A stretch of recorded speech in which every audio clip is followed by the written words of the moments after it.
पश्चिम बंगाल में इस बार बकरीद से पहले सिर्फ धार्मिक बहस नहीं बल्कि पशु कारोबार, किसानों की कमाई और राजनीति तीनों एक साथ टकराते नजर आए। राज्य में नई बीजेपी सरकार बनने के बाद लागू किए गए सख्त पशु वध नियमों ने एक बड़ा विवाद खड़ा कर दिया।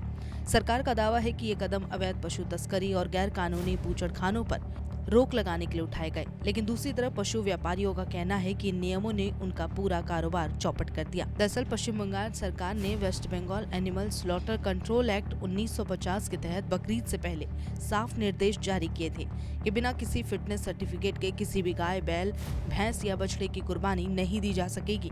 इसके साथ ही सार्वजनिक जगहों पर पशु वध पर भी रोक लगाने की बात कही गई। बाद में कलकत्ता हाईकोर्ट ने भी राज्य सरकार के आदेश को बरकरार रखते हुए कहा कि सभी नियमों और कानूनी प्रक्रिया का पालन अनिवार्य रहेगा।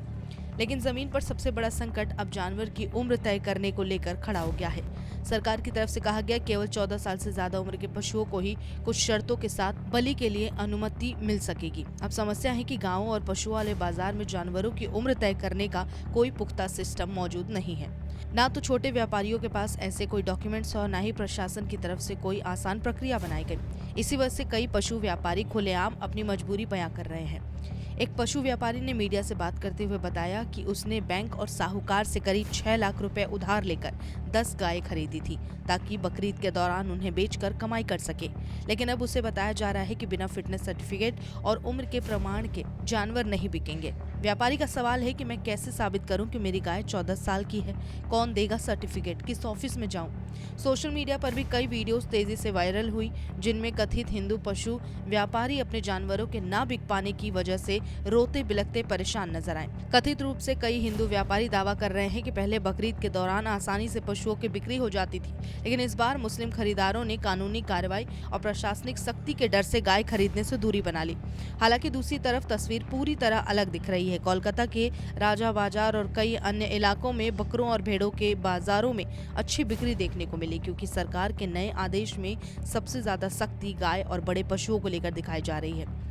नियमों के मुताबिक सभी पशुओं के लिए वेटनरी सर्टिफिकेट जरूरी है, लेकिन जमीन पर इसका कड़ाई से पालन खास तौर पर गाय और बड़े जानवरों पर ही किया जा रहा है। इसी वजह से कई मुस्लिम परिवार अब गाय की जगह बकरों और भेड़ों की कुर्बानी को प्राथमिकता दे रहे हैं। मामला पूरी तरह राजनीतिक रंग ले चुका है।